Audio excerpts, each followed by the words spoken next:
Bapak-bapak dan ibu-ibu jamaah rahimakumullah. Tiba saatnya kita melanjutkan kajian aqidatut tauhid kita setelah pada pekan yang lalu waktu kita habis untuk menjelaskan ikhtilaf al-ulama wal ummah, perbedaan pendapat ulama dan umat juga terkait dengan isbat bidayatus syuhur al-qamariyah, penetapan awal bulan qamariyah, sehingga tertunda kajian kita tentang dalailun nubuwah, dalil-dalil yang menunjukkan kenabian dan kerasulan baginda Nabi Muhammad sallallahu alaihi wasallam. Kita sudah menjelaskan beberapa poin yang menjadi dalil yang menunjukkan nubuwah, kenabian dan kerasulan Muhammad sallallahu alaihi wasallam. Mulai dari mukjizat, dan sudah kita jelaskan bahwa a'zamuha, mukjizat terbesar adalah Al-Quranul Karim. Kemudian sampai kita kepada syahadat, kesaksian orang-orang yang hidup sezaman dengan Nabi sallallahu alaihi wasallam. Mulai dari orang-orang terdekat beliau seperti Ummul Mukminin Khadijah radhiyallahu anha, dan juga kesaksian orang-orang yang di masa beliau berdakwah berhadap-hadapan dengan beliau sebagai musuh yang menentang dakwah beliau. Nah, kesaksian para musuh ini penting. Itu menambah keyakinan kita bahwa Muhammad adalah Rasulullah, karena sifat-sifat yang mesti ada pada seorang nabi dan rasul diakui ada oleh lawan-lawan beliau. Kalau kawan mengakuinya, mungkin orang akan berkata, tentu yo kawan. Kalau istri yang menyampaikan, tentu istrinya. Nah, karena itu perlu kita cari informasi yang benar, yang akurat. Bagaimana musuh-musuh beliau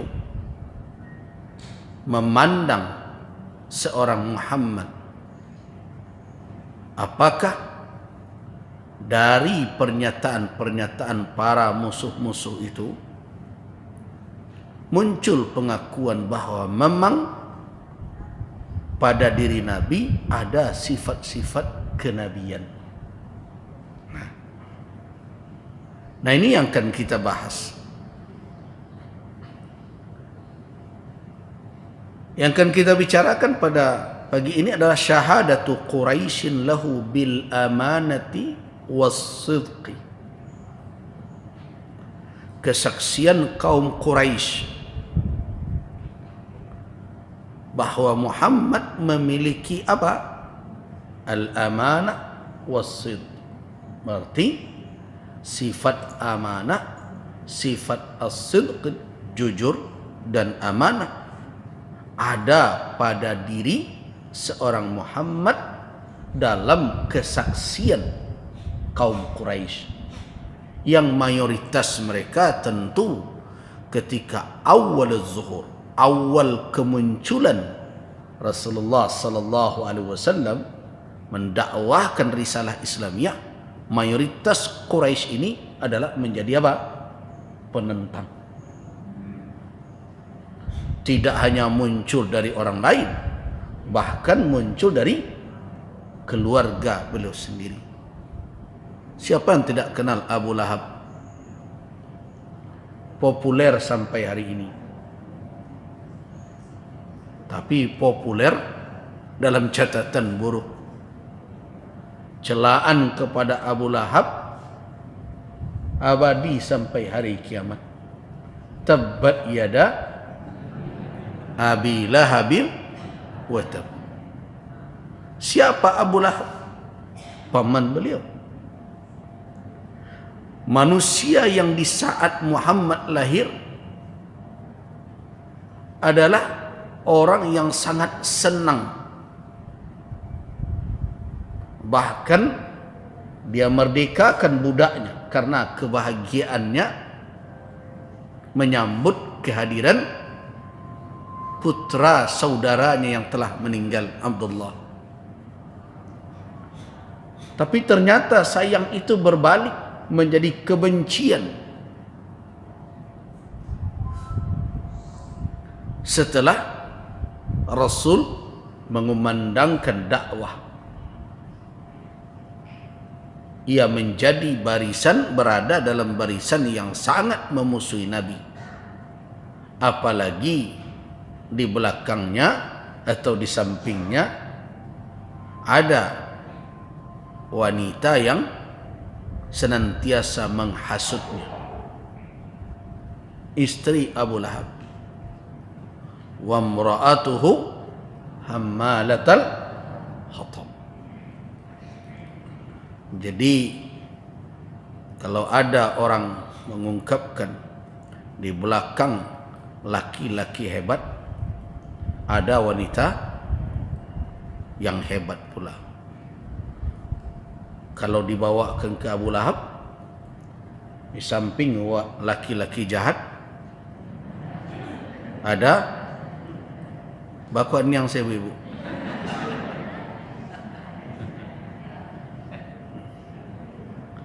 Ya berhati-hati juga itu. Tidak sedikit para suami ini terjerumus ke dalam kemaksiatan karena dorongan dari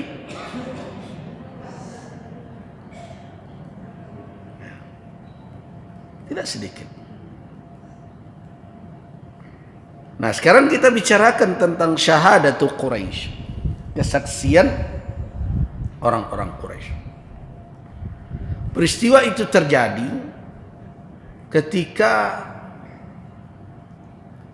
ada renovasi Ka'bah. Di Ka'bah itu berulang kali direnovasi.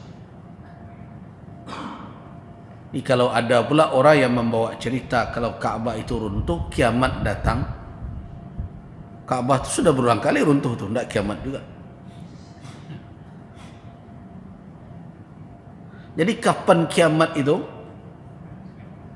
Tidak ada ilmunya pada manusia. Yang jelas, kalau kita berbicara tentang sahabat, tidak seorang pun mereka yang berkata kiamat masih lama.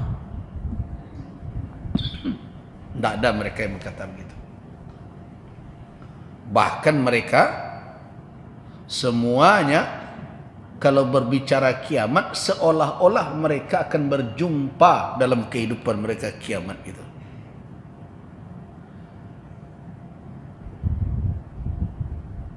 Nah, kita di sanalah kelemahan kita. Seolah-olah kita yang menjatahkan kehidupan dunia ini. Padahal kalau toh tidak kiamat kubra, kiamat besar, kita akan berjumpa dengan kiamat. Nah, tidak ada jalan menghindar dari semua itu.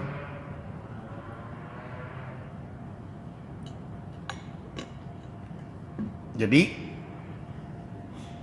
tidak semua cerita-cerita tentang alamatus sa'ah, tanda-tanda hari kiamat itu sahih dari yang berkembang. Dahulu ada pula cerita kalau padang Arafah sudah menghijau, berarti kiamat tiba. Sekarang sudah hijau. Jadi perkara tentang hari kiamat itu kembalikan kepada petunjuk Allah. Ilmu sa'ah, ilmu tentang kapannya, tidak ada yang tahu. Hanya Allah Subhanahu wa taala yang mengetahuinya. Bahkan Nabi sallallahu alaihi wasallam pun tidak pernah menyampaikan kapannya. Karena itu para sahabat tidak pernah, atau sahabat yang rutin dengan Nabi, ya, tidak ada yang bertanya tentang kapan kiamat datang.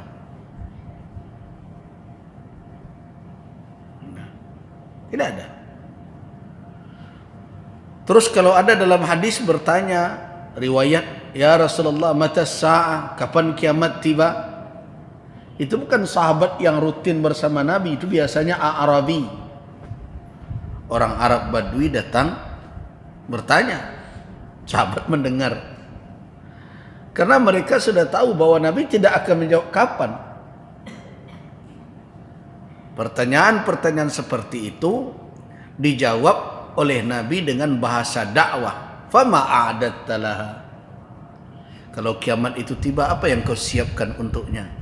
Begitu Nabi menjawab. Ini tidak pernah Nabi mengatakan sekian tahun lagi, sekian ratus tahun lagi. Tidak ada. Nah, jadi agak berhati-hati juga kalau kita berbicara tentang tanda-tanda hari kiamat itu. Jangan main pasti-pasti. Kalau alamatnya, bukan tanda-tanda lah, ndak kini siadonya.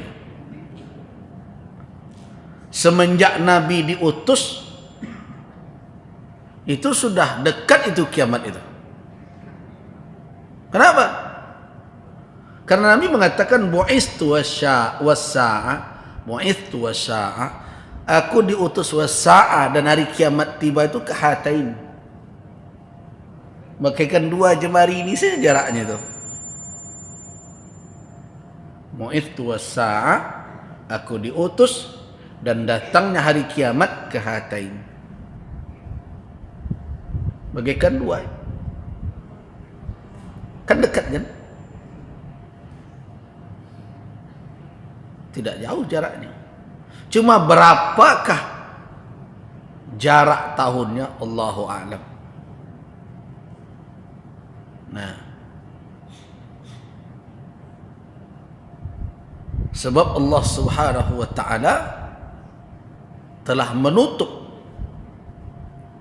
pintu bagi makhluk untuk mengetahui pastinya kejadian itu. Di mana kita tahu? Tuh, dalam 3 ayat dalam Al-Quran bisa dirujuk. Yang pertama surat Luqman ayat 34. Yang kedua surat Fussilat ayat 47. Yang ketiga surat Az-Zukhruf ayat 85. Dalam surat Luqman di awal ayat 34, innallaha indahu ilmus sa'ah, sesungguhnya Allah di sisinya lah ilmu tentang kiamat itu tiba. Dalam surah Fussilat apa kata Allah? Ilaihi yuraddu ilmus sa'ah, kepadanya, kepada Allah dikembalikan ilmu tentang kapan kiamat tiba.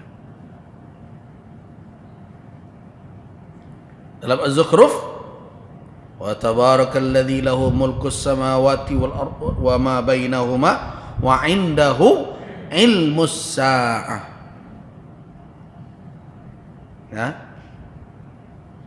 Hanya Allah yang tahu. Alamatnya bisa. Makanya Nabi SAW ketika ditanya oleh Jibril alaihissalam, mata sa'ah, kapan kiamat itu tiba wahai Muhammad? Apa jawaban Nabi? Wa mal mas'ulu bi'a'lama minas sa'ili. Yang ditanya tidak lebih tahu dari yang menanya. Ya sudah. Jadi jangan kini jadi tukang ramal. Nabi saja. Ada yang mengatakan, oh Nabi tahu tidak mau mengucapkan, terserahlah. Dalam hal itu yang jelas Nabi, bagaimana sikap beliau ketika ditanya mata sa'ah, kapan kiamat tiba? Jawaban Nabi, wa mal mas'ul, yang ditanya tidaklah bi'a'lam, lebih tahu minas sa'il, dari yang menanya. Artinya apa? Ilmunya kembalikan kepada, itu adab Nabi kita. Nah, kenapa kalau ada yang mengaku umat Nabi Muhammad melampaui sampai menghitung tahun dan berbagai macam alamat tilo kecemasan itu. Camih itu bukan hanya dek karena tadanga kiamat saja. Kematian pun perlu kita cemaskan. Bukan cemas dia datang atau tidak datang, dia pasti datang. Yang kita cemaskan adalah persiapan kita. Sejauh mana kita siap menghadapi peristiwa tersebut. Nah, jadi terkait dengan Ka'bah, memang bisa jadi di akhir zaman Ka'bah berbagai macam terjadi padanya. Tapi yang jelas kalau berbicara tentang alamatus sa'ah, tanda-tanda kiamat tiba, dua negeri akan terlindung dari penjarahan Dajjal, yaitu Makkah dan Madinah. Harasahumal malaikah, malaikat mengawal dua daerah itu. Tetapi bukan berarti tidak terjadi berbagai peristiwa di dalam kota Makkah. Ka'bah malah pernah runtuh sebagian karena menjanik, karena dihantam oleh batu pelontar dan rusak dindingnya ketika terjadi peperangan antara pasukan dari Yazid bin Muawiyah dengan Abdullah bin Zubair. Runtuh sebagian dinding Ka'bah. Dan Ka'bah telah mengalami renovasi demi renovasi. Ka'bah yang kita lihat sekarang itu lebih kecil dibandingkan dengan Ka'bah yang dibangun oleh Nabi Ibrahim dan Nabi Ismail alaihi wassalam. Ada sebagian dari Ka'bah yang dahulu termasuk bagian dari Ka'bah di masa Nabi Ibrahim, kemudian ketika direnovasi oleh Quraisy dikurangi besarnya. Arah mana? Tuh arah Hijr Ismail. Itu makanya kalau orang tawaf tidak boleh masuk ke dalam Hijr sedang tawaf, karena tawaf itu mengelilingi Ka'bah. Kalau dia masuk ke dalam Hijr Ismail itu yang melengkung itu, yang separuh itu, berarti dia tidak mengelilingi lagi, berarti dia sudah masuk ke dalam. Nah, termasuk dahulu pintu Ka'bah itu tidak setinggi sekarang. Pintu Ka'bah itu dahulu dua, tapi kemudian satu ditutup dan yang satu lagi ditinggikan. Dahulu sama datar dengan lantai di awal dibangun. Nah, Quraisy lah yang bekerja seperti itu. Mereka yang berbuat demikian. Mereka tinggikan pintu Ka'bah. Untuk apa? Untuk memasukkan siapa yang mereka sukai dan mencegah siapa yang mereka sukai. Jadi tidak sembarang orang bisa masuk Ka'bah lagi. Kalau dahulu karena datar lantainya, siapa saja bisa masuk. Nah, Quraisy meninggikan banduanya kalau bahasa awak, pintunya. Nah, sehingga kalau orang mau masuk Ka'bah sekarang didorong tangga ke sana baru bisa masuk. Quraisy dahulu yang meninggikan. Untuk apa? Ya karena mereka seperti hidup berkasta-kasta pula. Oh, ini bisa masuk pejabat, ini tidak, ini orang terpandang, begitu. Nabi SAW pernah berkata kepada Ummul Mukminin Aisyah radhiyallahu anha, "Ya Aisyah, laula hudusati ahdi qaumiki bil jahiliyah." Laula hudusa, laula hadasa. Kalau tidaklah baru ya jarak kaum engkau ini dengan masa jahiliyah dahulu, kata Nabi, la hadamtul Ka'bah. Tentu aku hancurkan Ka'bah ini, lawanaituha, dan aku bangun dia kembali ala qawaid, tepat di atas posisi tiang-tiang bangunan Ibrahim dan Ismail. Tapi tidak dilakukan oleh Nabi karena akan menimbulkan fitnah.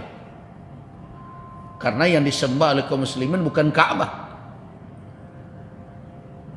Ka'bah adalah arah kiblat dan merupakan tempat yang suci karena dia awwalu baitin, rumah ibadah pertama yang dibangun untuk umat manusia di muka bumi ini. Di kedudukannya itu, kalau dilakukan oleh Nabi, Nabi khawatir orang menjadi terfitnah oleh itu, goyang mereka kembali. Karena jarak mereka dengan masa jahiliyah masih sangat dekat. Nah, itu perangai orang-orang Quraisy. Robah-robah. Banyak yang mereka rombak-rombak dari ajaran Nabi Ibrahim. Termasuk juga wukuf. Mereka haji juga sebagaimana dahulu tradisi apa yang diajarkan oleh Nabi Ibrahim, mereka jadikan tradisi. Tapi mereka tidak mau sampai ke Arafah. Orang Arab luar Makkah di Arafah wukuf. Sedangkan orang Quraisy mereka cukup sampai Muzdalifah saja. Kenapa? Karena mereka berkata, nahnu ahlul haram. Kami penduduk haram tidak akan keluar dari tanah haram. Tanah haram lebih baik. Nah, kalau dipikir-pikir 20 mungkin dan salah tangkok. Iyo loh yo. Arafah kan tak masuk tanah haram lah. Jadi padang Arafah itu tidak masuk lagi wilayah tanah haram. Karena batas tanah haram itu adalah Muzdalifah. Setelah itu Wadi Urana. Setelah Wadi Urana baru Arafah. Tidak masuk lagi tanah haram. Nah, itulah alasannya dulu orang Quraisy mengatakan, orang-orang Makkah, kami tidak akan keluar dari haram. Lan nakhruja minal haram. Kami orang penduduk haram. Akhirnya orang Arab yang lain pergi ke Arafah dan mereka hanya sampai Muzdalifah saja. Mereka buat alasan karena itu. Atau pekerjaan Quraisy dahulu merubah-rubah ibadah. Nah, karena itu berhati-hati juga kita. Sekarang ini banyak pula orang yang kadang lebih mendahulukan tradisi dalam beribadah dibandingkan nas dan petunjuk.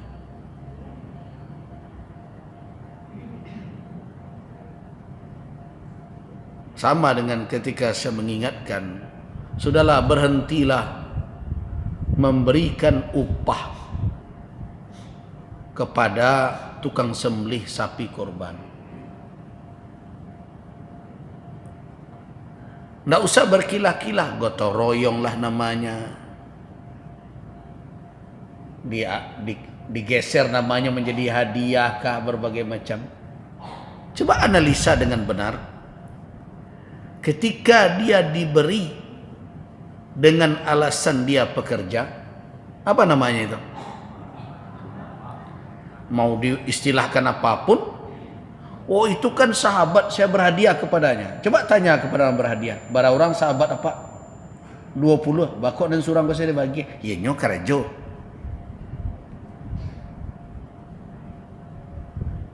Ada pula kadang-kadang yang mencoba mengakal-akali. Ingat, di dalam akad al-ibrah fil uqud lil maqasid wal ma'ani la lil alfas wal mabani.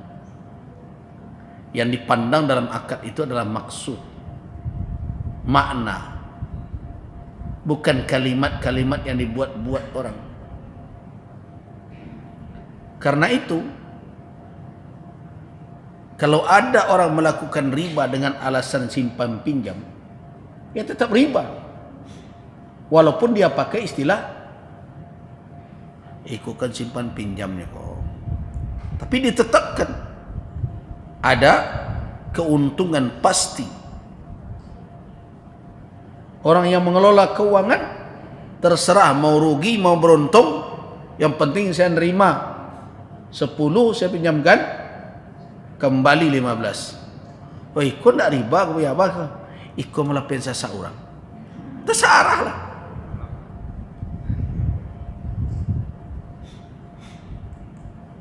Jadi berhentilah memutar-mutar kalimat, dan saya berharap para dai berhati-hati dengan istilah-istilah yang muncul di tengah masyarakat yang terkadang membuat kita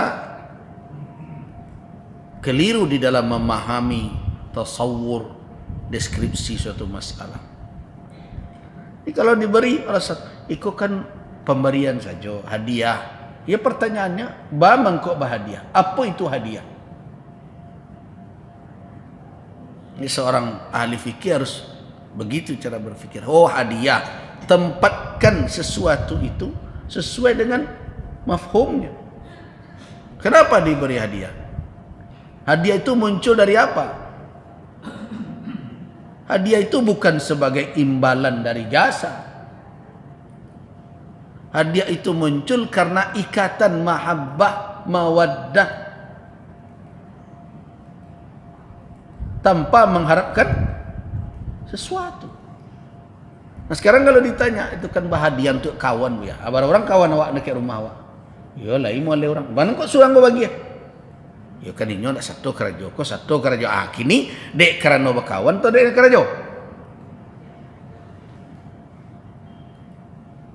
Nah, ujung-ujungnya nanti kalau diingatkan oleh ulama apa alasannya? Iyalah kebiasaan awak serupa itu. Nah,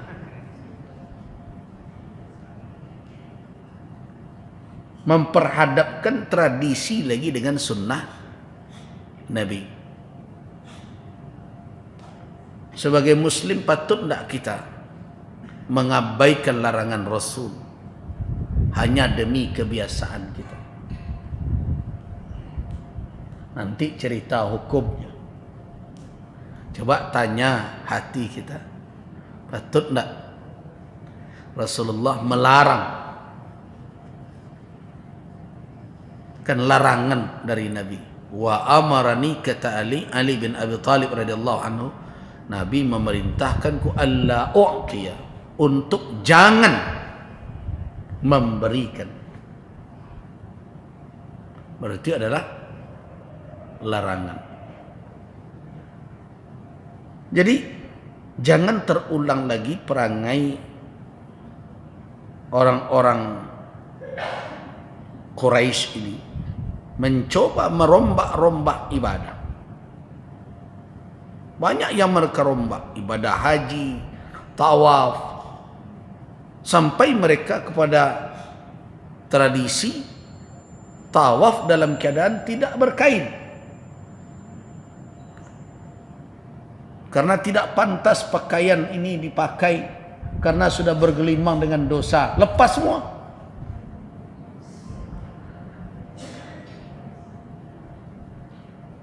Kemudian mereka hiasi tawaf mereka dengan tepuk tangan, dengan siulan. Begitulah cara-cara kaum musyrikin Quraisy. Nah, ketika Nabi sallallahu alaihi wasallam hidup di tengah masyarakat yang seperti itu.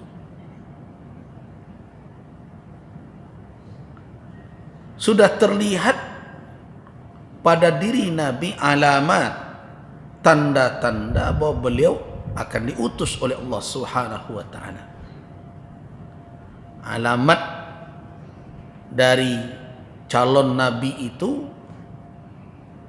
sering disebut oleh para ulama dalam kajian akidah dengan irhasat, namanya irhas.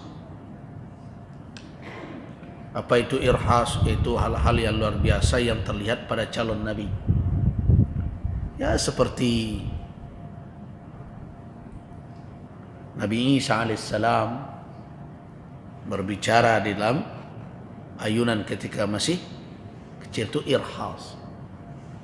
Begitu juga Rasulullah sallallahu alaihi wasallam, banyak irhasat yang muncul. Di antaranya beliau berjalan senantiasa dinaungi oleh awan. Dan begitu juga para pendeta dan ahli agama, seperti kita bicara Bahira dan lain-lain, mengetahui alamat kenabian. Sehingga ketika Rasulullah sallallahu alaihi wasallam melakukan perjalanan dagang menemani paman beliau Abu Talib, pendeta itu malah menyuruh Abu Talib untuk kembali. Bawa anak saudaramu kembali pulang. Saya khawatir orang Yahudi menemukannya dan akan membunuhnya. Nah, banyak sekali alamat-alamat itu. Di antaranya adalah ketika beliau diasuh oleh ibu susu beliau, Halimah, yang berasal dari Bani Sa'ad, sehingga disebut Halimatus Sa'adiyah.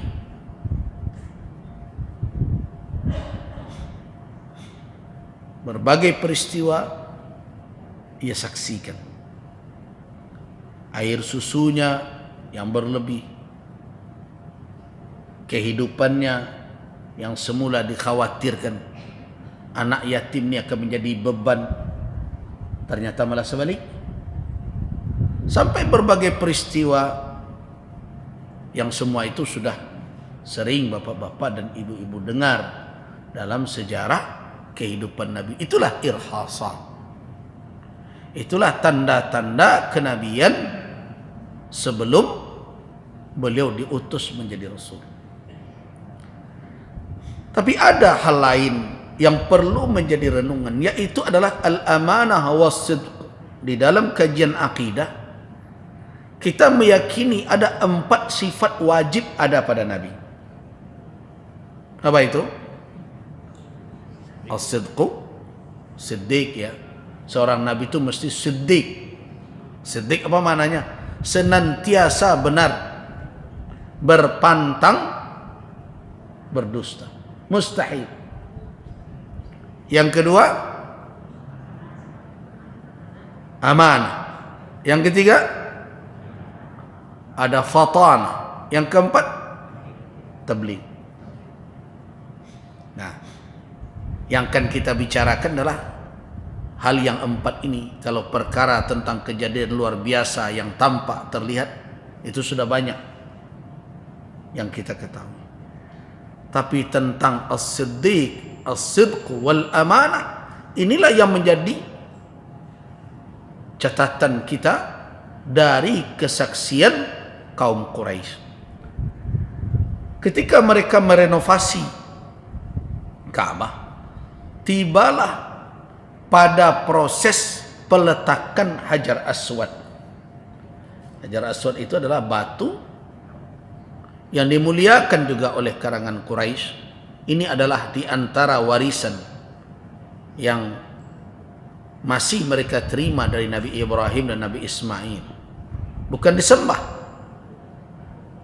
tapi dimuliakan karena dia diriwayatkan berasal dari surga dan berbagai macam. Nah, ketika proses peletakan batu itu, mereka melihat bahwa Orang yang diberikan kesempatan untuk menempatkan kembali Hajar Aswad itu berarti mendapatkan kehormatan lebih dibandingkan dengan yang lain. Itu cara pandang mereka. Kan tidak aneh itu ya. Kini kan ada itu juga. Orang yang pertama meletakkan batu pembangunan. Makanya ibu-ibu kalau kamu membuat bangunan TPA masjid kan sibuk mau nambah pejabat. Peletakan batu pertama gitu ya. Aku apa tu mana? Yaitu kehormatan. Masa buik mana tu? Kalau perlu tanda tanganlah sudah tu. Tu bauki tanda tangan tu kan? Bertempel kan? Sama orang jahiliah boleh tuju dulu. Ini nak tradisi baru gitu tu. Sehingga orang sibuk taruh kalau lah kamu membangun mencari apa itu peletakan batu pertama. Kecuali Surabaya Gusri Rakit tinggi. Ketika membangun siapa letak batu pertama ya tukang lah letak kalau. Nyon kamu bangun.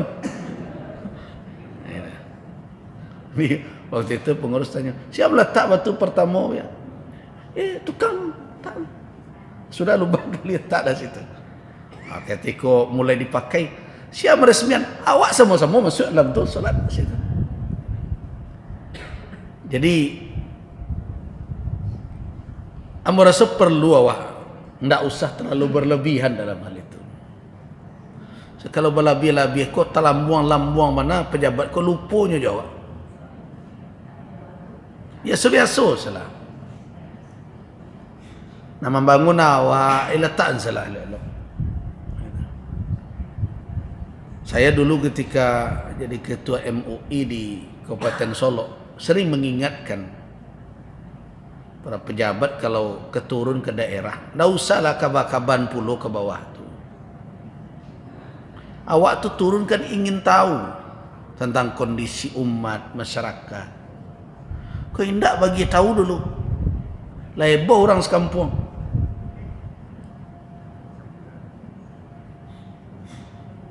Berapa banyak ketiabi itu? Dan anak muda lah sibuk berlatih tadi gelombang.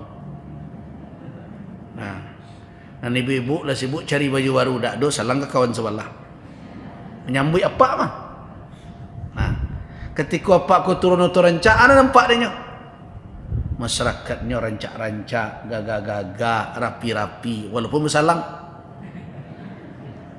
Ini tak tahunya dan sewananya. Ini kalau nak tahu kondisi umat turun seperti Umar bin Al-Khattab tah.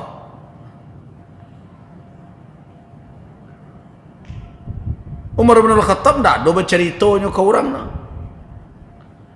Nah, kalau nang kini tak sebelum turun wartawan turun dulu. Nah, itu bab video kan kau. Nah, itu perangai pejabat kini. Ujung-ujungnya ambolah berbuat pilihlah boleh. Begitu.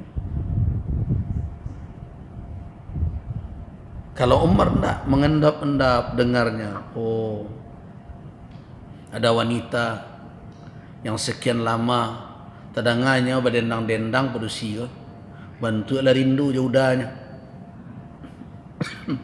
Rupanya udahnya pai berjihad. Lah sekian lama istrinya teragak bersujanya. Fikir dia Umar. Mungkin ambo tak ngerti mana perasaan padusi. Baik Hafsah. Istri Nabi, anaknya. Hafsah, berapa padusi ikut tahan berpisah aja lakinya. 2 bulan. Buat aturan. Tak boleh orang meninggalkan istri melainkan 2 bulan harus balik pulang. Tu kadang ada ibu sedang memasak, anaknya menangis. Itu kan tidak dalam rangka mengekspos diri, tapi memang ingin tahu. Dan setelah itu ada solusi. Ada solusi. Bersuruh masyarakat tu jalan keluar. Jangan bersuo masyarakat miskin. Tu lah pai dari sinan. Tahun mungku miskin yo lek.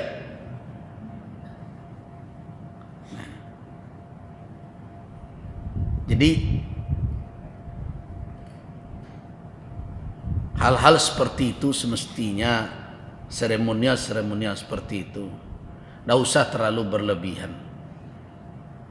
Nah, orang Quraisy menganggap itu kehormatan yang tidak bisa diberikan begitu saja kepada seseorang, karena orang yang akan meletakkan batu Hajar Aswad nanti mendapatkan kehormatan di tengah orang banyak. Mereka memandang yarawna anna fi dzalika syarafan lahum. Ini kehormatan. Karena itu tidak ada seorang pun yang mau mengalah. Bahkan ada dalam satu riwayat mereka sampai menghunus pedang, hampir terjadi perkelahian antar mereka siapa yang punya kewenangan meletakkan batu Hajar Aswad ini. Kok gengsi kok? Kalau kiri ada maunya tuh jaim, jaga image, ego surang-surang bertegan. Nah, untunglah ketika itu ada seorang biasa dipanggil Abu Umayyah, kunyahnya Abu Umayyah Al-Makhzumi. Dia bersorak, ya kaum, wahai orang banyak, wahai kaum, la takhtalifu, jangan kalian bertikai juga. Wa hakimu bainakum man tardawna bihukmih. Kalau model ikut nak ke bau juang tu kau. La takhtalifu, hentikan pertikaian ini, jangan bertikai lagi. Dan ambillah salah seorang di antara kamu yang akan menjadi hakim. Hakimu, jadikan dia hakim kalian di antara kalian. Dengan syarat apa? Man tardawna, siapa saja silahkan, tapi dengan catatan kalian reda dengan keputusannya. Carilah orangnya, ambil di antara kalian agak surang daripada bertangkar. Nah, faqalu, apa jawaban para ru'asa, para tokoh-tokoh kabilah itu? Nakilul amra li awwali dakhilin, kita serahkan perkara ini yang akan menjadi hakim antara kita, orang yang pertama masuk, orang yang pertama datang ke sini. Dan tiba-tiba muncullah ketika itu Muhammad Al-Amin. Belum jadi nabi ketika itu. Muncul Muhammad, gelarannya Al-Amin. Ya, mereka yang memberi gelar, orang-orang Quraisy itu.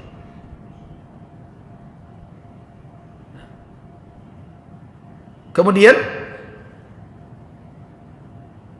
ketika mereka tahu bahwa yang masuk Muhammad, langsung mereka sepakat saja, tidak ada ikhtilaf satupun. Wa qalu hadzal amin radina. Ini Al-Amin Muhammad, kami setuju dia yang menjadi hakim. Nah, itulah peristiwa Nabi SAW menjadi hakim, juru damai antar tokoh para kabilah itu, para tokoh kabilah itu, dengan beliau bentangkan kain sorban beliau. Nah, saya kalau bercerita tentang kisah itu, ingat saya Masjid Raya tuh, Masjid Raya Sumatera Barat. Di Masjid Raya Sumbar itu, model atapnya itu tidak terpikir di awalnya atap rumah gadang itu.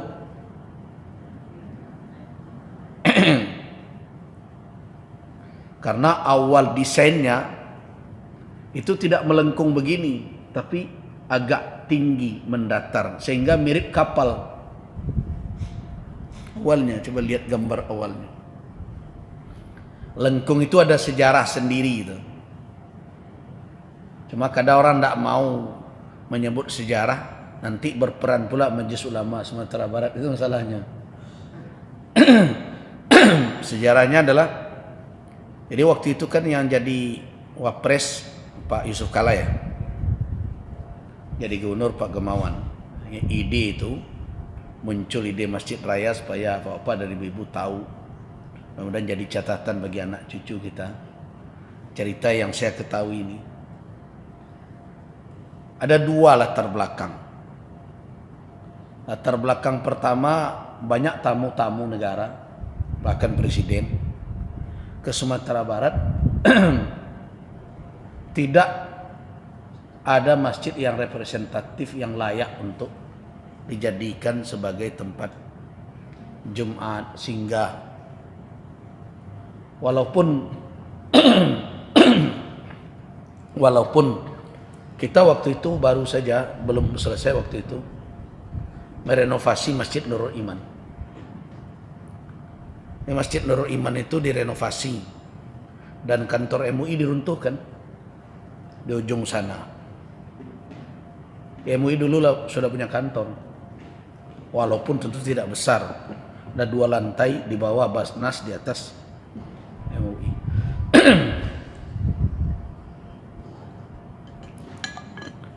Nah, karena tidak ada, perlu kita masjid satu.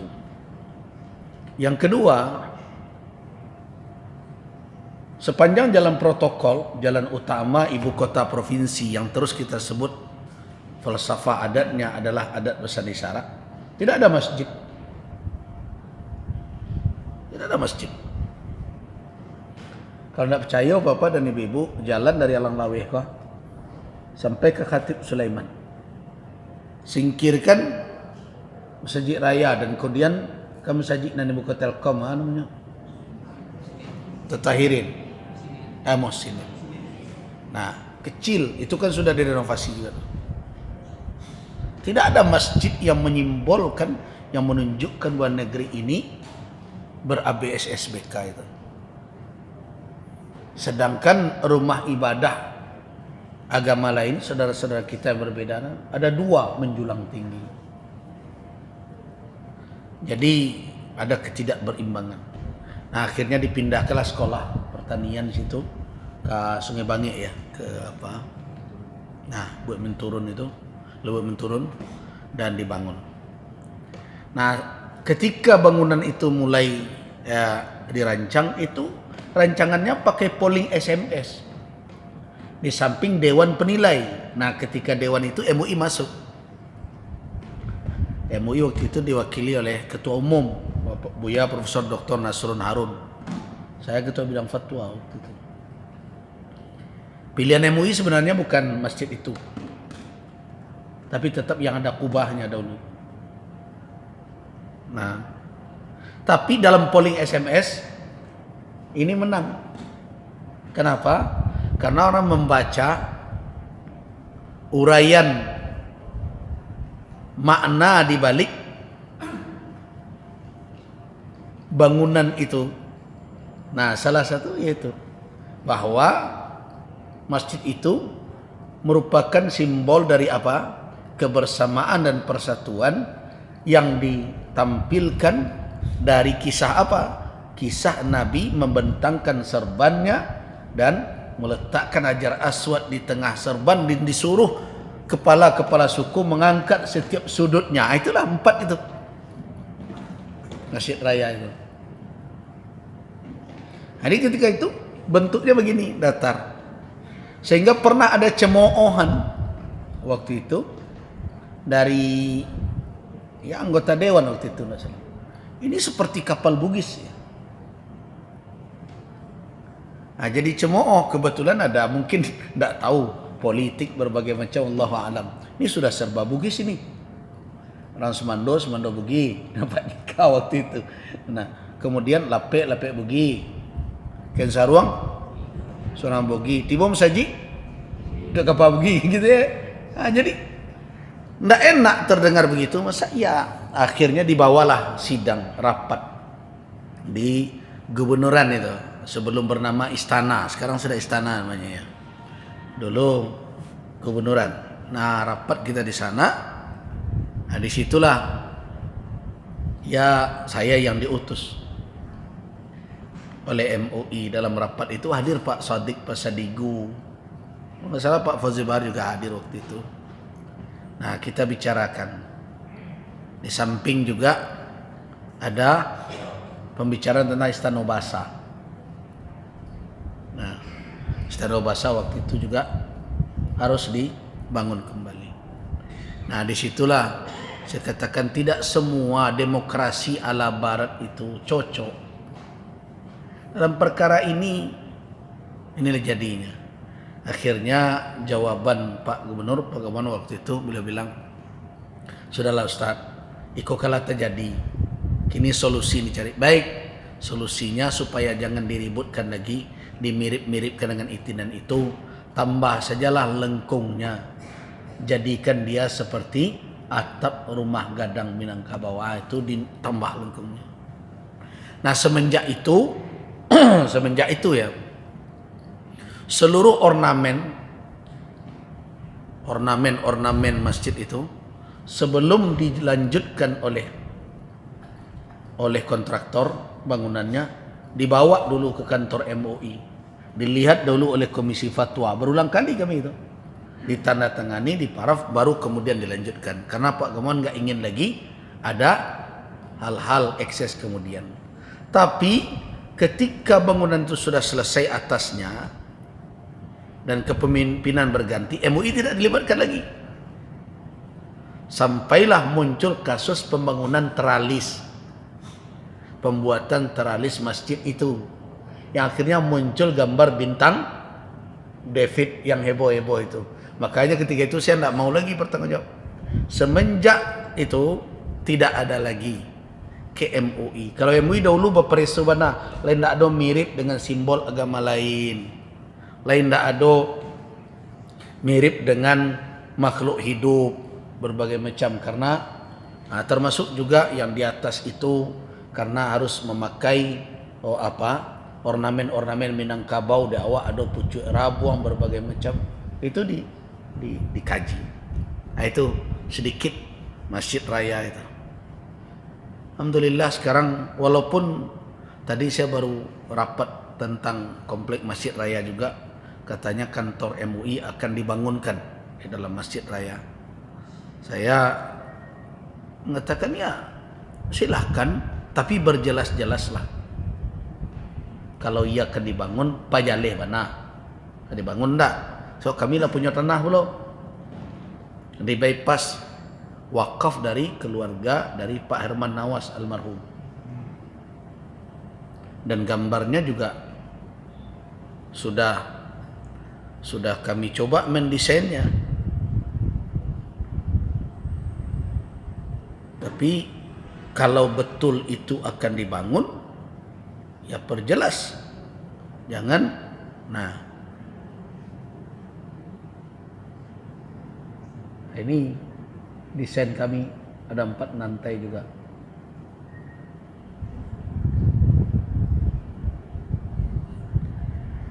Nah, kalau di sana mau dibangun tapi tidak jadi, kan sama saja menghambat kami membangun di sini. Nah, itu. Itulah Masjid Raya. Mudah-mudahan kalau memang iya, saya setuju saja, silakan dibangun. Tapi jelas-jelas kalau kantor MUI, kantor MUI saja. Tapi kalau bercampur-campur dengan lain tidak bisa. MUI harus punya kantor sendiri. Karena banyak pembicaraan-pembicaraan di Majelis Ulama itu yang kadang masih prematur, belum boleh keluar. Kalau digabung-gabung tidak bisa. Misalnya ini contoh Bapak dan Ibu. Ada kasus aliran muncul. Kami harus bicarakan. Ini sedang ada pengkajian, tim sedang turun. Nah, untuk meneliti aliran sesat ini tidak mudah. Kadang kita harus memasukkan orang dahulu ke dalam supaya tahu betul apa yang diajarkan. Kadang prosesnya berbelit, kadang sebagian mereka juga melawan juga. Ya ada pembicaraan-pembicaraan kami yang mestinya itu harus ada di lingkungan ulama saja dulu. Jadi kalau bercampur dengan kantor-kantor lain, lalu jadi keputusannya berserak begitu di tengah orang, bercakap orang gara-gara itu. Tidak bisa. Ini kan ada pembahasan di kalangan ulama yang kadang harus berdebat panjang. Itu belum boleh didengar oleh. Nah, jadi karena itu tadi saya minta kalau bangun-bangun tapi berjelas-jelas. Kalau iya itu akan dibangun kantor MUI, maka tanah yang di Wepas akan kita bangun pusat pengkaderan ulama. Nah, kita coba mana yang cepat kita membangun. Bebu mau enggak membantu untuk itu? Kantor sudah, pusat pengkaderan ulama sudah, PKU. Jadi pendidikan kader ulama Sumatera Barat. Jadi kita tidak kekurangan lagi ulama yang alim membaca kitab. Jadi bukan yang pandai ngomong, mengecek, berceramah, tapi yang memang bisa mendalami ajaran Islam dari sumber-sumber yang bisa dijadikan pegangan.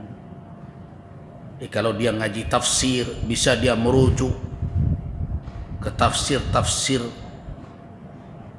para ulama terdahulu, bahkan mungkin dia harus merujuk tafsir para sahabat dahulu. Nah, itu yang kita harapkan. Ya, ulama dahulu, ulama-ulama Sumatera Barat ini jebolan Timur Tengah semua. Siapa yang tidak? Hamka Timur Tengah. Ayah Hamka apalagi? Nyek Jauh, Nyek Candua, Nyek Perabe, Abdullah Ahmad. Mereka semua belajar dan memang mumpuni. Jadi kalau mereka diberikan kitab standar, mereka bisa baca. Kalau diberikan Al-Quran, mereka punya kemampuan untuk memahami Al-Quran itu secara langsung dengan kawaid-kawaid tafsirnya. Begitu ulama dahulu. Begini dia ada Quran cari terjemah loh. Nah, kalau begitu kan belum bisa kita amanahkan fatwa kepadanya. Nah, kita butuh pusat pengkaderan itu. Ya Bapak dan Ibu doa-doakan saja. Dan nanti kalau tiba saatnya kita turun beramai-ramai. Kalau se Sumatera Barat seganggam bareh saja, wak surang-surang. Selesai itu.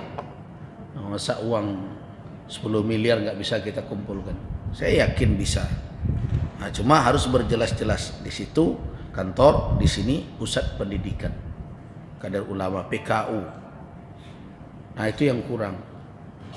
Kalau kita harap kadang perguruan tinggi sekarang sulit kita mengharapkan itu. Apalagi tidak wajib pula berbahasa Arab. Sedangkan ulama wajib pandai bahasa Arab. Tidak bisa tidak. Kenapa? Bahasa nas, teks dari wahyu itu adalah bahasa Arab. Jadi dia harus mampu berbahasa Arab. Kita lanjutkan. Ini kemana saja cerita kita. Tidak apa-apa, biar Bapak dan Ibu tahu. Nah, Masjid Raya Sumbar. Kemudian mereka sepakat al-amin, dan itulah yang terjadi. Keputusan Nabi sallallahu alaihi wasallam tidak seorang pun yang menentang. Beliau yang mengambil Hajar Aswad, meletakkannya di atas serban, diangkat bersama-sama, dan beliau yang mengambilnya dan meletakkannya di posisi di sudut Ka'bah. Diam. Yang tadi mereka hampir saja berbunuhan karena itu, tapi ketika keputusan diambil oleh Muhammad, ridha. Nah, itu karena apa? Itu bukan timbul begitu saja, karena memang dalam praktek kehidupan yang mereka lihat pada diri Muhammad itu, di dalam prakteknya, bukan dalam cerita. Kalau baca itu banyak orang pandai. Nah, tapi di dalam sikap dan perilaku Muhammad terpancar al-amanah was-sidq. Sikap amanah dan kejujuran. Nah, itulah yang lahir dari apa yang dilihat. Karena itu mereka yakin ketika dia mengambil keputusan, amanah dan kejujuran tidak bisa dilepaskan dari dirinya. Radina, kami redha. Nah, ini juga muncul ketika pertama sekali Nabi menyampaikan dakwah. Jadi ada kisahnya. Sebagaimana diriwayatkan oleh Al-Imam Al-Bukhari dalam kitab At-Tafsir, tatkala Allah Subhanahu wa taala menurunkan ayat fasda' bima tu'mar wa a'rid 'anil musyrikin. Kumandangkan apa yang diperintahkan kepadamu. Fasda' maknanya apa? Kumandangkan, sorakkan, nyatakan dengan terang-terang. Ini adalah perintah kepada Nabi yang sebelumnya ketika wahyu turun dari awal, beliau berdakwah kepada keluarga beliau sirran, secara rahasia, diam-diam. Kemudian Allah perintahkan, kumandangkan. Wa a'rid 'anil musyrikin. Bagaimana kalau ada orang-orang yang menentang kaum musyrikin yang tidak setuju? A'rid, berpaling dari mereka. Sampaikan dengan terang, dengan jelas. Nah, ketika ayat ini turun, bagaimana Nabi? Sa'ada 'ala Safa. Beliau naik ke Bukit Safa. Bukit Safa adalah bukit yang dijadikan sebagai permulaan sa'i bagi jamaah yang bersa'i ketika haji dan umrah. Itu Bukit Safa. Di hadapannya ada Bukit Marwah. Dua bukit ini sebenarnya lidah dari dua bukit besar. Jadi kalau saya bayangkan, saya gambarkan ya Bapak. Makkah itu kan berada di wadi, lembah yang dikelilingi oleh dua bukit besar. Dua bukit besar. Ada arah atas. Jadi Makkah itu tidak datar, tapi menurun begitu. Yang paling atas dinamakan Ma'la. Ma'la itu dari ala, tempat yang tertinggi. Yang di bawah dinamakan Masfalah, asfal. Jadi itu asal kata Ma'la dan Masfalah. Nah, arah atas ini adalah arah ke Madinah. Arah ke bawah ini arah ke Yaman, arah selatan. Jadi arah atas arah ke utara. Kalau Bapak dan Ibu mengaji sirah Nabawiyah, bagaimana cerdasnya Nabi akan terlihat. Ketika beliau berhijrah, Nabi tidak menempuh jalan arah atas. So kalau jalan itu yang ditempuh, mudah bagi orang Quraisy untuk menemukan beliau. Tapi beliau menuju ke arah Yaman dulu, ke arah selatan.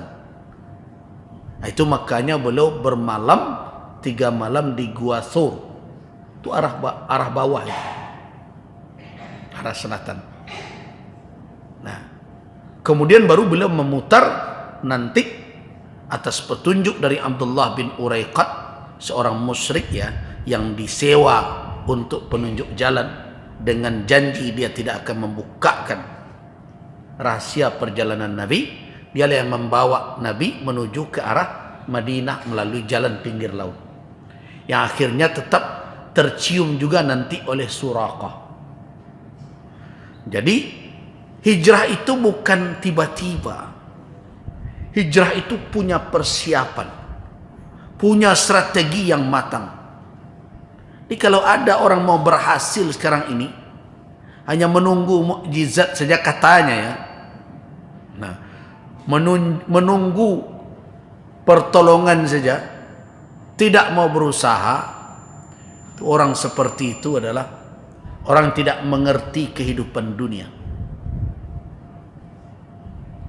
Nabi saja berusaha. Ada pertanyaan dulu. Saya ditanya oleh seseorang. Kalau orang mengatakan itu pertanyaan nakal, ya silakan saja. Tapi ada pelajaran. Buya, bamang kok dipadiakan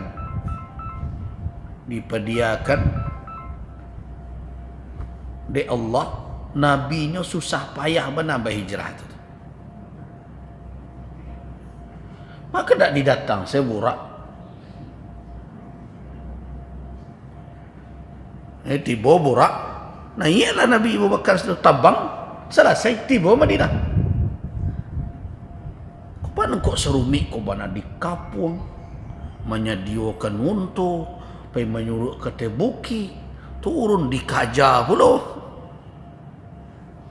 menghindar dari jalanan pasar supaya jangan tampak dek pasukan Tilik Sandi yang mengejar mereka. Kok serumit itu mana? Di balik perjalanan hidup Nabi itu, apapun momentumnya, peristiwanya, ada hikmah. Kalau diambil jadi pelajaran, itu adalah modal berharga dalam kehidupan kita. Itulah kesuksesan. Kesuksesan kalau ingin kita berhasil dalam kehidupan dunia, perjuangan tidak bisa dikesampingkan. Walaupun itu memperjuangkan yang hak sekalipun. Jangan hanya terpaku dengan ayat idza ja'al haq wa zahuqal batil. Apabila kebenaran datang, batil lenyap. Pertanyaannya bagaimana mendatangkan yang benar?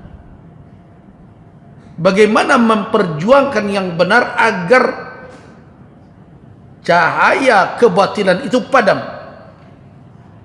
Disitulah dituntut mujahadah kita. Nah, kelemahan kita hari ini, usaha kurang, meminta banyak.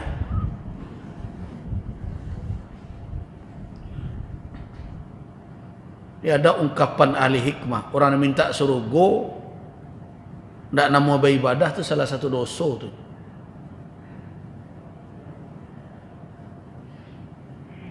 Orang meminta kepada Allah tapi tidak mau taat kepadanya, itu jahala wa hamq, itu kedunguan dan kebodohan.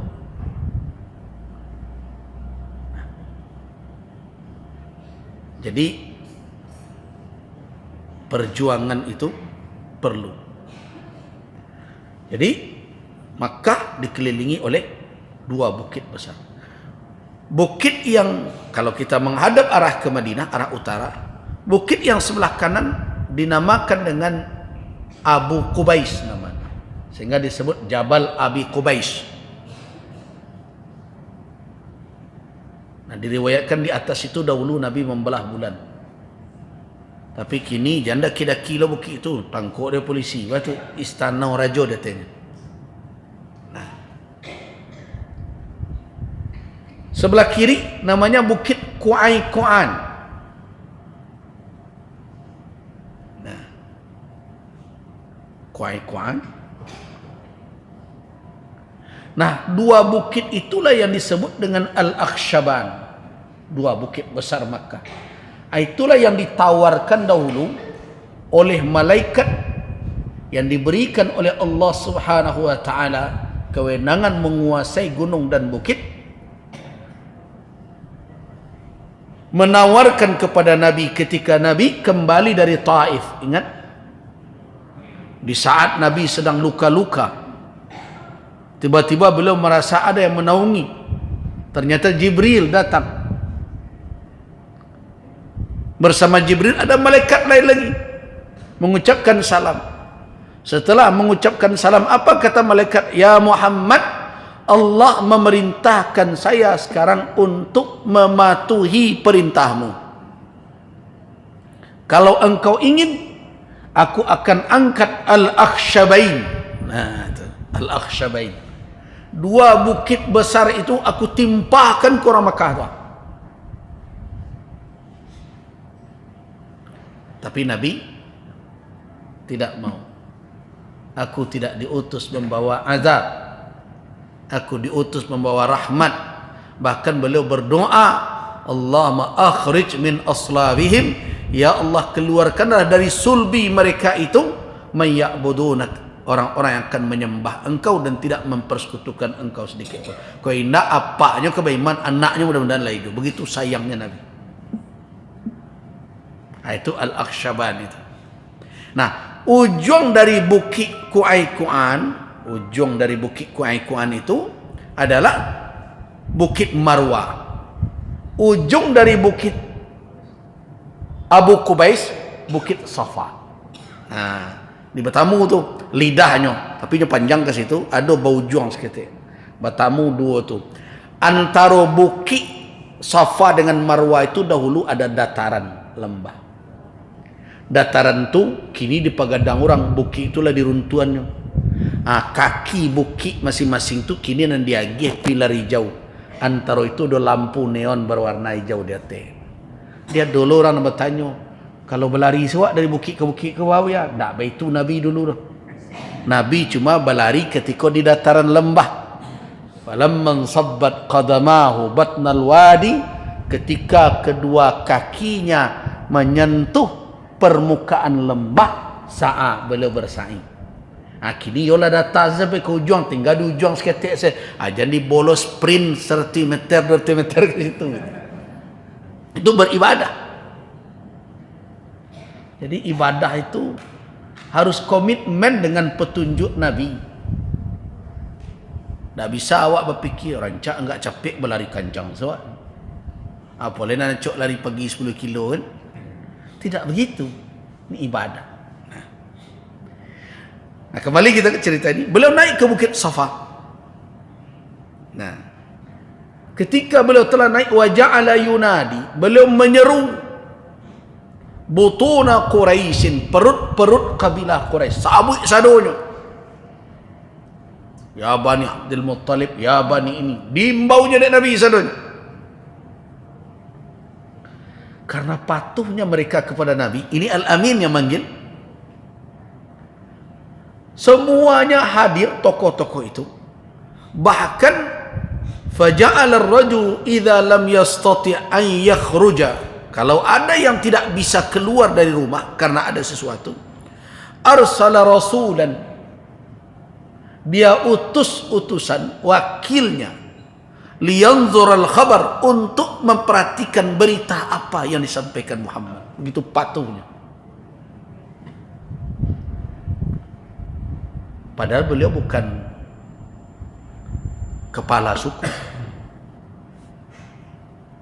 Apa yang membuat seluruh orang menjadi tertarik? Tak lebih adalah kepribadian.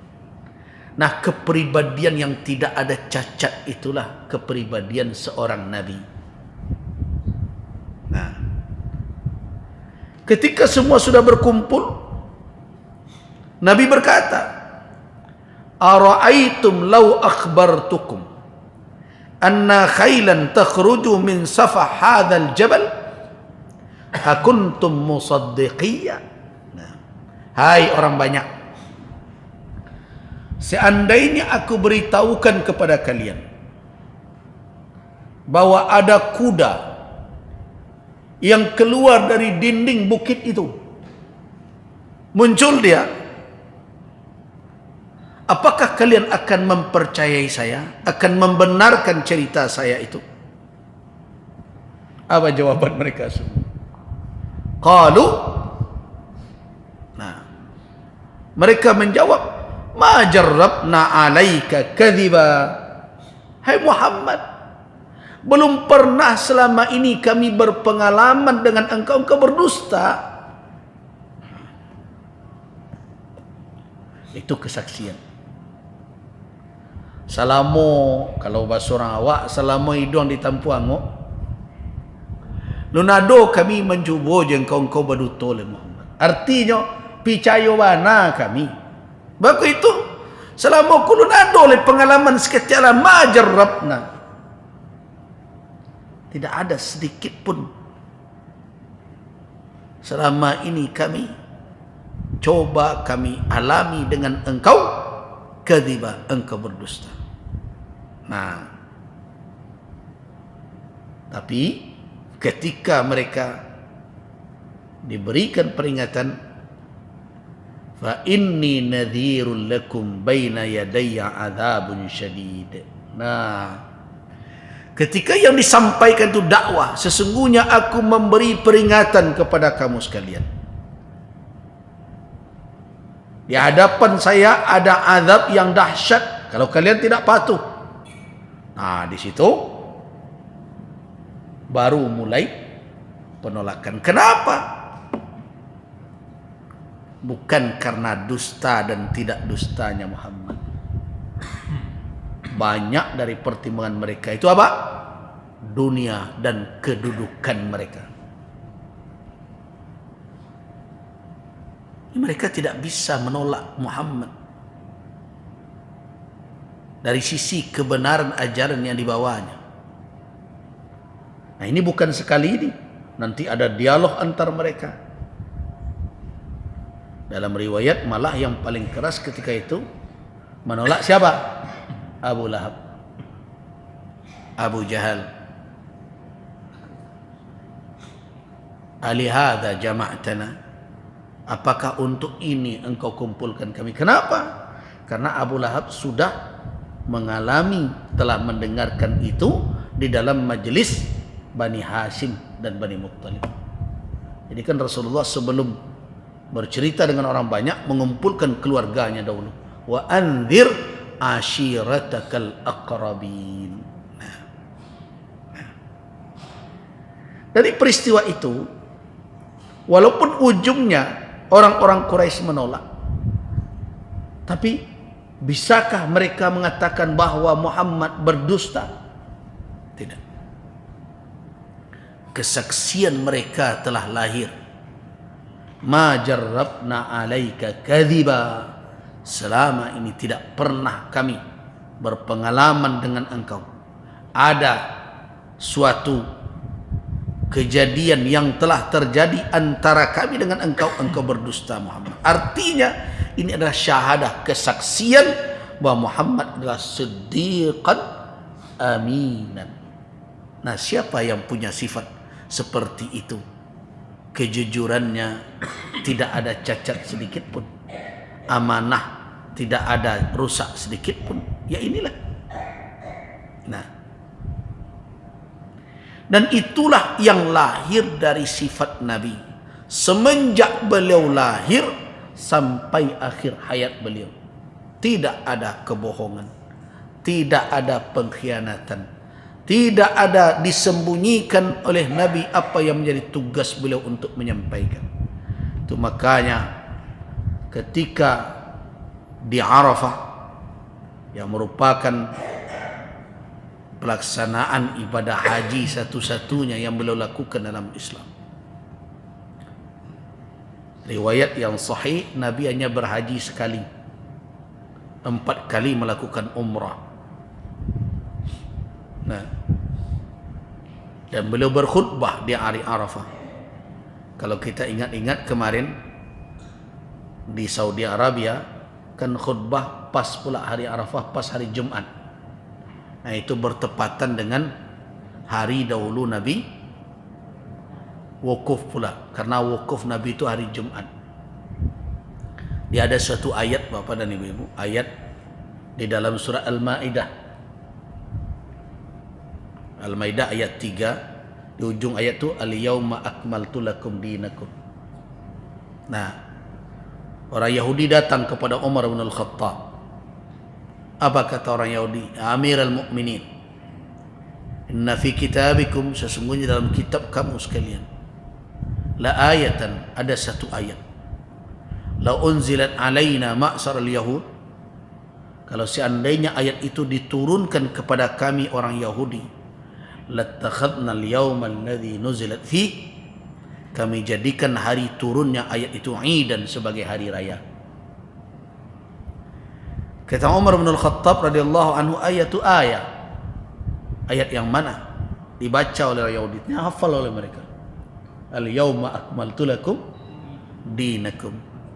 Kata Umar, sesungguhnya kami tahu betul ayat itu kapan turunnya, di mana turunnya, hari apa turunnya, saat apa turunnya. Dia turun di Arafah hari Jumat, ketika itu Nabi sedang wukuf. Nah, itulah ayat itu. Nah, di dalam khutbah wukuf beliau, salah satu yang beliau minta kesaksian kepada umat ketika itu adalah, setelah beliau sampaikan pesan-pesan, innakum satus'alun, kamu sekalian waktu itu berapa jumlah para sahabat? Dalam catatan beberapa ulama lebih kurang 100.000 orang. Sesungguhnya kamu sekalian akan ditanya kelak tentang aku. Apa yang akan kalian katakan? Ala qad ballaghtu, bukankah aku telah sampaikan? Apa maksud telah sampaikan? Pesan Allah. Jawaban sahabat serempak ketika itu, qalu bala. Mereka menjawab, benar. Qad ballaghta wa addai, engkau telah sampaikan dan tunaikan. Mendengarkan jawaban sahabat, ketika itu Nabi mengangkat telunjuknya ke langit. Beliau berkata, Allahumma, ya Allah, fashad. Nah, ketika beliau berkata fashad, telunjuk beliau turunkan. Beliau arahkan kepada sahabat dan umat yang mendengar ketika itu. Allahumma fashad 3 kali. Ya Allah, saksikanlah. Apa yang diminta oleh Nabi saksikan?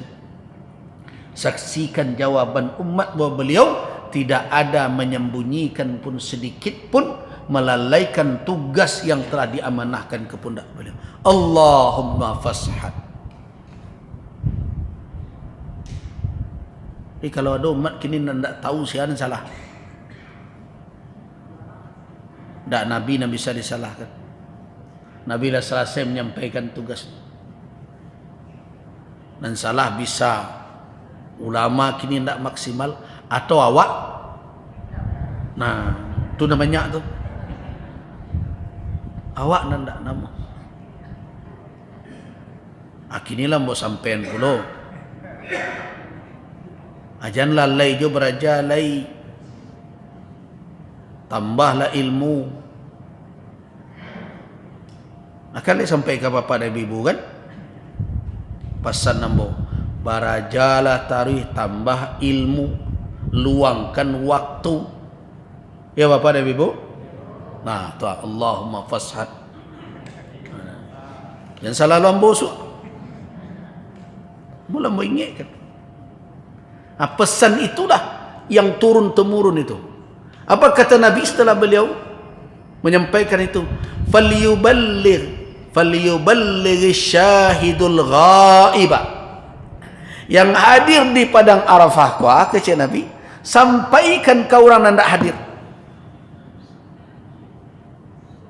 Rubba muballagh, bisa jadi orang nan disampaikan lebih faham pula muka su'an yang disampaikan.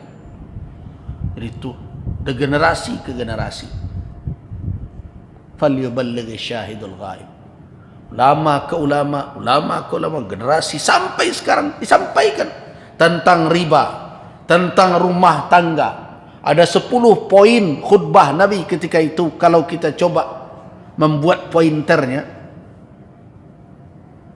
perkara darah, dendam,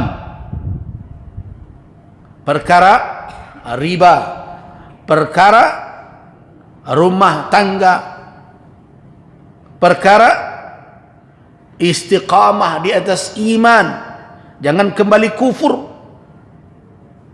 Mana lagi di kerajaan dewa? Rumah tangga. Hari ini perkara rumah tangga aku mencamihkan awak bana aku. Ada yang berlomba berselingkuh bagi. Ya. Apa berselingkuh? mak satu lo, dah inyo sedang pandai lah, cali lo gendak.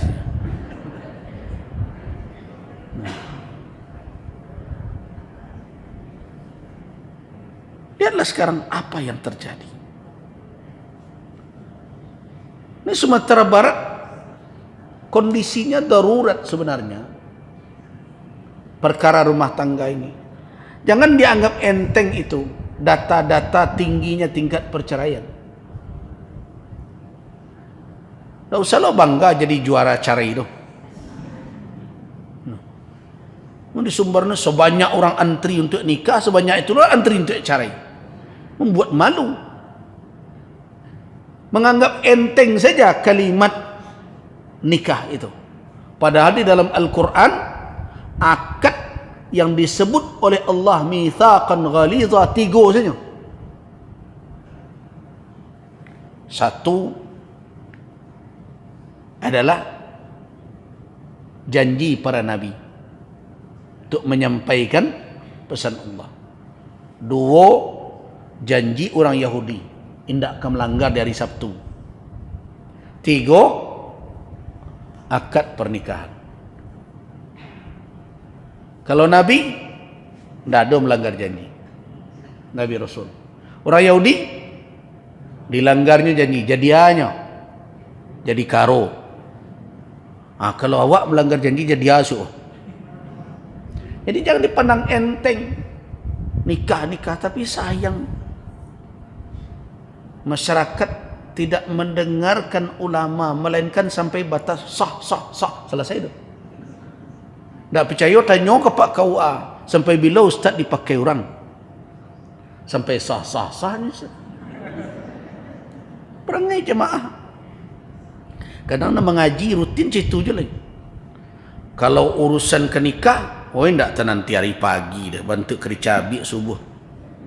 Marase Pak Kualun tiba je oleh ustaz. Kurang rami kan. Sudah aku nikahkan, aku terima sadanya. Basi sah datangan apa yang ustaz leh. Urusan beralik, tu kami pandai dak satu-satu nam perlu apa? Organ tunggal. Nah. Awak kalau dipeturuikan alik kini malih hadir. Mau jarang hadir beralik. Itu baru ketibu awak. Ikolah berguncang, itulah besi jongkek, ikolah mengapa mencalik ke pentas roh orang tak sampai. Malah caranya. Diamalkan doa yang dituju Nabi, barakallahu lakuma wa baraka alaikuma wa jama'a bainakuma fi khair. Berkah-berkahan ke dapat. Dan ikolah berdurako, dan musiknya tak ketentuan. Dan solat zuhur lah tinggal, asar lah terlupa, maghrib lah tersasak, isya lah terkantuk, subuh lah jago. Apa kecil tu jadi raja sehari. Jadi raja sehari jadi setan sehari itu lah itu. Tu minta berkah dari Allah. Leka lakunya tu. Malun lain nak beralik. Jali rumah awak sekadang itu. Bersyukurlah awak sekadang itulah dia buat alik. Kau indak berpalang jalan raya sebenarnya. Leka boleh awak memakai hak umum itu tu. Untuk kepentingan. Yo kami nak balik kadang. Yo ka baju. Allah kan nak mensyaratkan seperti itu dalam syariat dia. Aulim walau bisyah. Walima walau siku kambing. Tak perlu lo sebanyak itu. Kau karang bungo sepanjang tambik lo tu orang masuk bagi ke rumahnya. Jangan menyusahkan tetangga di sebelah kita. Banyak sebenarnya. Nah, kalau awak cari pesan-pesan syariat yang disampaikan oleh Nabi, lah cukup sebenarnya. Asianan lalai awak. Jadi kalau kita tersesat juga, bukan salah Nabi. Benar kata sahabat. Apa kata sahabat tentang dakwah Nabi?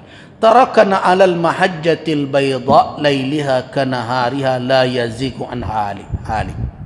Kata Nabi, taraktukum, aku tinggalkan kamu sekalian di atas jalan mahajjah bayda yang putih terang. Lailiha kanahariha, malamnya seperti siang.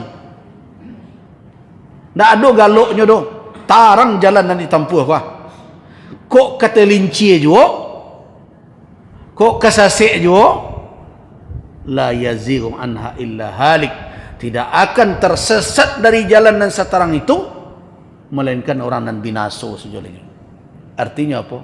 Cukup sudah penjelasan Nabi kawak dan kawak pakai dalam hidup. Cukup sudah pegangan yang ditinggalkan oleh Nabi yang menjadi jaminan kita tidak tersesat. Tu sasek juga. Asian salah alaih. Itu lah sampai pengakuan kesinan, alhamdulillah. Baik, kita cukupkan dulu sampai di sini. Banyak maaf, wafaqanallahu wa iyyakum lima yuhibbu wa yarda. Wabillahi taufiq wal hidayah. Wassalamualaikum warahmatullahi wabarakatuh.